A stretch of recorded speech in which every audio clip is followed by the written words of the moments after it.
Ohio, salut les amis, les anciens, les nouveaux, bienvenue à tous pour cette nouvelle vidéo. J'espère que vous allez bien. Moi ça va, je ne suis toujours pas sortie de chez moi. Je fais des commandes à la Fnac pour avoir des mangas. Et puis voilà.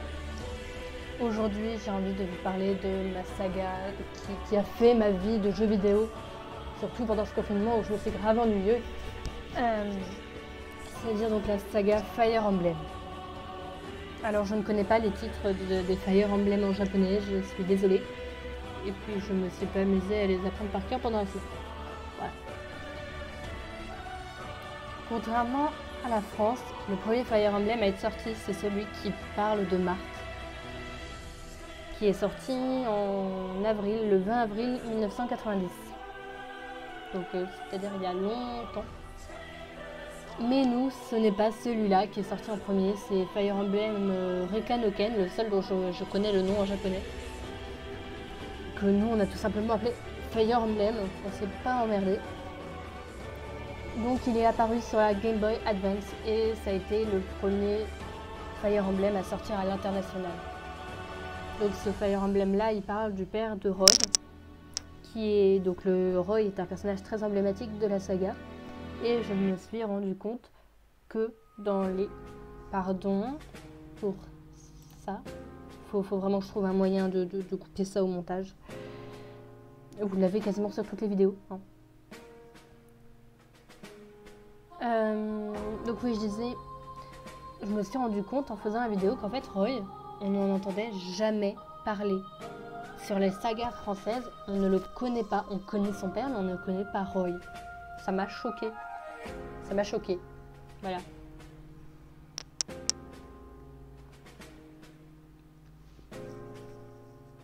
Le suivant à être apparu en France, c'est donc Fire Emblem Path of Radiance, qui parle du personnage de Ike, donc le fils d'un chef de mercenaires. Que celui-là, je ne l'ai malheureusement pas. Tout simplement parce que je n'ai pas la console qui va avec. Voilà, voilà.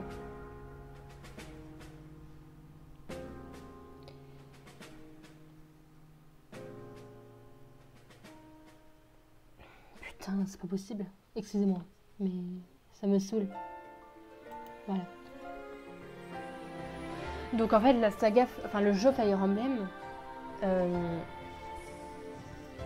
ce sont des jeux d'histoire où on fait des combats, un peu comme dans Final Fantasy, mais pas sur le même style. C'est pareil, c'est du tour à tour, sauf qu'au lieu de faire les différentes actions, tu choisis tes armes, ton équipement avant les combats.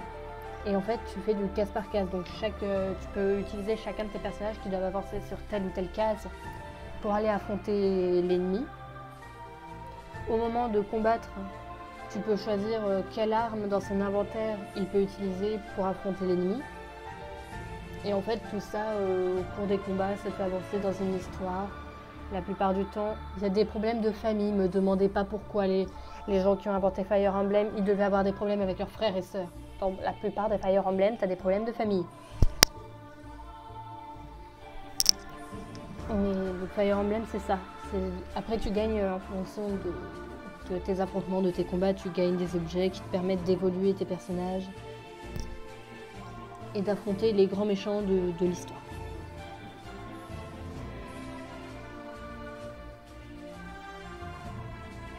Donc après, nous avons eu Fire Emblem The Sacred Stone. Celui-là, je l'ai découvert. Quand j'ai fait ma vidéo, je l'ai découvert. Je ne sais pas du tout de quoi il parle. Si quelqu'un le sait, je veux bien qu'on me le dise. Et aussi que je me trouve le jeu. Je ne sais pas où, mais je me le trouverai, Mais je ne sais pas du tout de quoi il parle. C'est peut-être lui qui parle de Marthe. Non, je pense pas. Non, c'est celui d'après. Voilà, c'est celui-là. Fire Emblem Shadow Dragon, qui a je ne sais quel nom au Japon, est sorti donc sur DS. D'ailleurs, si quelqu'un l'a et ne le veut plus, je l'achète. Vous me le dites dans les commentaires, je l'achète. C'est celui qui parle de Marthe. Donc Marthe, c'est un grand héros, dont on en reparlera des millions d'années plus tard dans l'histoire du jeu. Parce qu'un autre héros reviendra sur les mêmes terres disparues. Donc en fait, Marthe, c'est un un héros du passé du coup, qui doit affronter qui doit affronter les dragons, les dieux dragons, dans son histoire. Et je veux trop celui de Marthe. Donc si quelqu'un ne le veut pas, je le prends. Je le veux. Vous vous débrouillez comme vous voulez. Si vous l'avez, je le veux. Point. Je crois que j'ai pas mis d'image. Voilà, c'est ça. Donc Fire Emblem Shadow Dragon. Bon, par contre, les designs, tu regardes les designs d'aujourd'hui, tu regardes les designs de l'époque, il n'y a pas photo. Ceux d'aujourd'hui, ils sont bien mieux. Mais c'est comme tout évolue. Mais donc lui, là, le gars que vous voyez devant à droite, donc c'est Marthe. Voilà, le grand héros. Je veux Fire Emblem Shadow Dragon. Ensuite, on passe sur 3DS, donc déjà bien après, sur Fire Emblem Awakening, où justement c'est le jeu dont je vous ai parlé avant. C'est une sorte de suite, mais très très longtemps après. Ça se déroule dans le même royaume, parce que oui, dans la plupart des Fire Emblem, nous sommes dans des royaumes inexistants, mais toujours des royaumes différents. Donc Fire Emblem Awakening se déroule dans le même que Shadow Dragon. Pardon pour mon accent complètement nul à chier, je ne fais pas d'anglais. Et donc ça se déroule dans le même monde. Et Chrome en fait, il vient donc du royaume d'Illis. Voilà, c'est ça, c'est le royaume d'Illis. J'ai une mémoire en fait. Awakening, je l'ai. Là, je l'ai chez moi. À partir de celui-là, je les ai tous. Hein. Là, j'ai les 5 boîtes dans la main. Voilà. Donc, Fire Emblem Awakening, donc c'est l'histoire de Chrome et de sa sœur, je crois, dont je n'ai plus le nom, et de Frédéric, donc son bras droit. Ils vont rencontrer un voyageur qui s'appelle Daraen, sauf que ce gars ne se rappelle plus de son nom, ou cette fille, parce que vous pouvez choisir, à partir de Fire Emblem Awakening, vous pouvez choisir votre héros, à quoi il ressemble, si c'est un garçon ou une fille, sa voix, enfin tout ça, au début de l'histoire. Celui-là, je vais pas vous mentir, il ne se faisait plus. Enfin, vous pouviez toujours l'acheter sur le Nintendo eShop, mais en cartouche, il ne se faisait plus. J'ai galéré pendant 2 ans pour essayer de l'avoir. Enfin, je l'ai enfin eu au final. Il est super beau le boîtier. Je l'ai enfin eu, mais j'ai galéré pour l'avoir. Mais la cartouche, elle est encore plus belle que le boîtier. Pardon. Donc, et en fait, avec Daraen, ils vont essayer d'affronter leur ennemi, sauf que leur ennemi va tuer la grande sœur de Chrome qui était la reine, et du coup Chrome va devoir prendre sa place en tant que roi, et du coup Daraen va devoir s'occuper de combattre l'ennemi à ses côtés. Et aussi on va avoir une apparition du futur de la fille de Chrome, je ne sais pas par quel miracle, ça j'ai toujours pas compris. Enfin, voilà. Au fait, la musique de fond que j'ai mis aujourd'hui, c'est de Fire Emblem... je sais plus lequel. Pass of Radiance, je crois. Non, pardon. Shadows of Valencia. Dont je vous parlerai juste après celui-là. Alors, Fire Emblem Fate. Fire Emblem Fate, c'est le Fire Emblem avec lequel j'ai commencé l'histoire. Oups. Oh, trop bien. Pardon. Donc Fire Emblem Fate, c'est celui avec lequel j'ai commencé. J'ai aussi le boîtier là. En fait, c'est mon frère qui l'avait et du coup, je l'ai eu à sa place. Et lui, il avait Birthright, c'est-à-dire, comment il s'appelait en français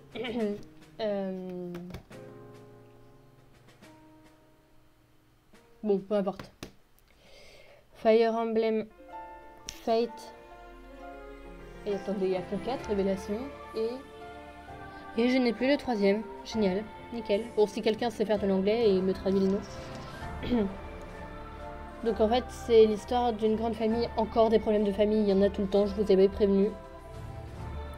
Vous jouez Corinne, ou Corin, comme vous préférez. Que vous pouvez voir tout à gauche en garçon et tout à droite en fille. Vous êtes dans un royaume. Et en fait, vous découvrez, vous avez genre 15 ans et vous découvrez qu'en fait votre famille n'est pas votre famille et que votre famille c'est la famille royale du royaume adverse avec lequel vous êtes en guerre. Et il y a toute une histoire, je sais plus le nom, c'est le Fire Emblem où vous êtes dans la famille d'Oshido pour le bien, entre guillemets. Conquête, c'est la famille de Nord, le mal. Voilà, c'est héritage. C'est bien d'avoir le truc sous les yeux. Donc à droite, voilà. Et ça, c'est héritage avec la famille de Nord, donc le côté mauvais. Et ensuite, on a le dernier, Révélation, qu'on ne peut avoir que par téléchargement, où en fait, vous choisissez de ne suivre aucune des deux familles. Vous tracez votre propre voie et en fait, même si l'histoire est, enfin les combats et autres sont beaucoup plus compliqués, l'histoire est moins triste, on va dire. Vous ne perdez pas tous les gens que vous perdez et auxquels vous vous êtes attachés pendant les 2 autres histoires. Non, vous les perdez pas, ils restent en vie, c'est bien. Bon, après celui-là, nous avons eu la sortie de la Wii. Et pour la sortie de la Wii, on a eu Fire Emblem Radiant Dawn, qui est sorti spécialement sur Wii et qui ne sortira jamais nulle part d'autre. Que j'ai acheté mais que je n'ai jamais fini, donc voilà.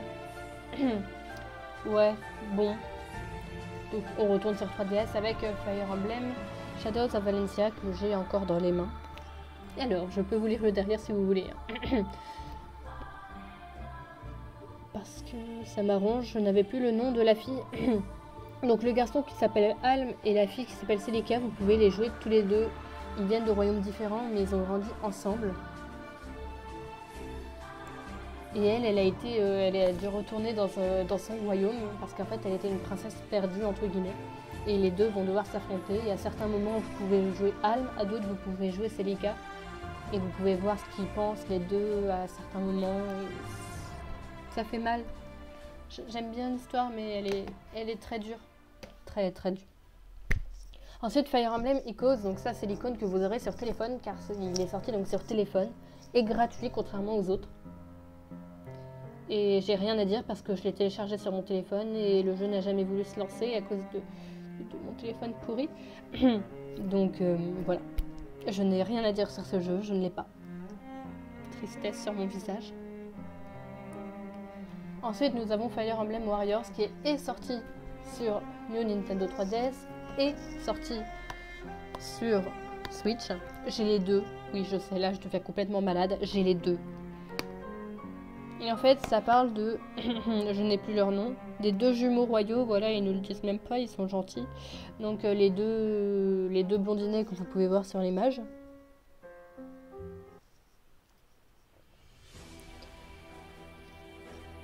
Et en fait, pour sauver leur royaume, ils vont faire appel à tous les anciens héros qu'on a pu avoir dans le passé.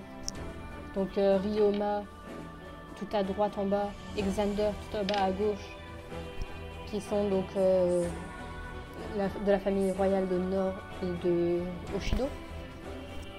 Au-dessus, vous pouvez voir Corin et Chrome, et tout au-dessus, Marthe. Voilà. Celui-là, il est un peu différent et j'ai hésité à me l'acheter. Donc ça, c'est la version sur Switch. Merci l'image de mauvaise qualité. Parce qu'en fait, c'est toujours du tour par tour, mais vous pouvez jouer chacun des 5 héros, enfin des 6 héros. Oui, 6. Attendez, je sais plus compter moi.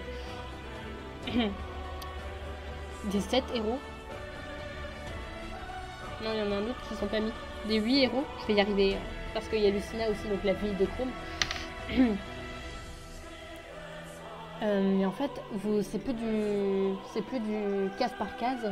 C'est du je tue tout le monde en faisant une attaque combinée. Donc plus dans le style Final Fantasy du coup. Donc j'avais longuement hésité à l'acheter, puis j'ai fini par me dire ça reste du Fire Emblem, il me le faut, et je l'ai acheté. Ensuite Fire Emblem Three Houses, c'est lui qui est sorti pour la sortie de la Switch. Lui je l'ai acheté en téléchargement, j'ai pas le boîtier, je suis dégoûtée. Je serais capable de m'acheter juste le boîtier sans le jeu dedans. Hein. C'est un jeu où vous jouez un ancien mercenaire qui devient prof dans un établissement. Vous pouvez choisir 3 voies, donc soit de vous occuper de la famille, de la classe des d'or, je crois. C'est un peu style Harry Potter là, on va pas se mentir. Vous êtes dans un grand château, vous faites pas de la magie, pas encore. Enfin, si, dans Fire Emblem on peut utiliser la magie. Donc en fait c'est Harry Potter. Harry Potter mais avec 3 maisons. Donc Claude, le gars que vous pouvez voir tout en haut au milieu, est le chef de l'un des 3 peuples qui peuplent le pays d'où vous venez. Dimitri qui est un autre des 3 grands chefs, donc à gauche, et à droite, Edelgard. Alors j'ai pas encore fini la 3e partie, donc celle d'Edelgard, j'ai fait celle de Claude et de Dimitri. Donc vous jouez donc un ancien mercenaire qui est devenu prof pour l'une des classes que vous pouvez choisir, et vous pouvez faire plein de parties pour choisir et voir toutes les possibilités.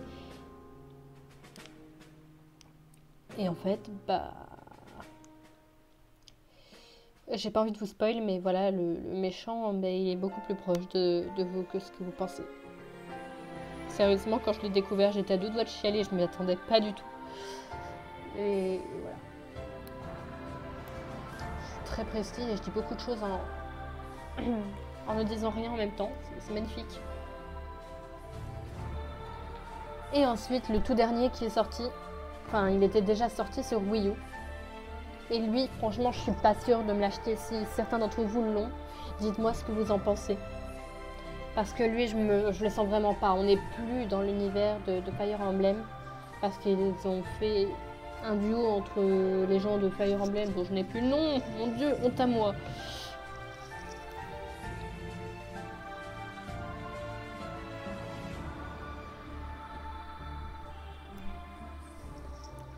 Donc ils ont fait un duo pour sortir celui-là qui était sorti sur Wii U. Donc c'est celui qui était fait pour la Wii U à la base.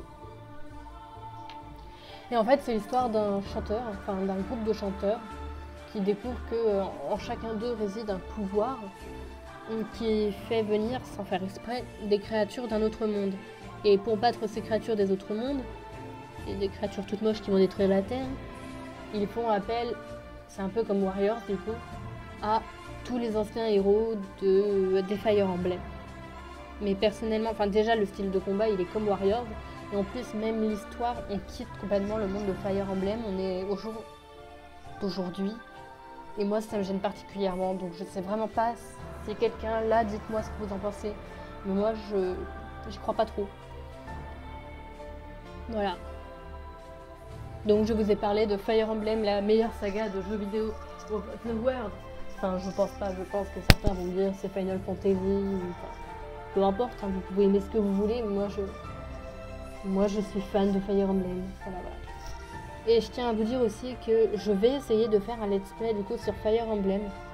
Dites-moi s'il y en a un parmi tous ceux dont je vous ai parlé qui vous intéresse plus que les autres. Je sais toujours pas comment je vais faire parce que j'ai rien pour filmer et tout. Parce que sur DS, allez chercher un truc qui filme sur DS. Voilà. Donc n'hésitez pas à me dire lequel vous préférez en commentaire et lequel vous voulez que je vous fasse en let's play du coup. Je suis toujours en train de réfléchir à ça en ce moment. Et puis voilà.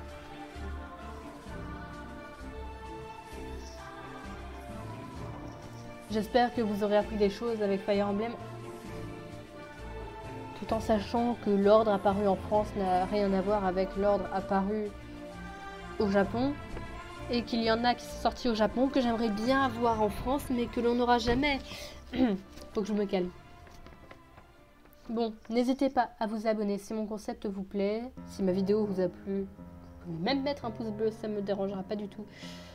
Faites partager la chaîne à vos amis qui aiment les mangas et les jeux vidéo et le Japon. Et on se dit à la semaine prochaine. Sayonara.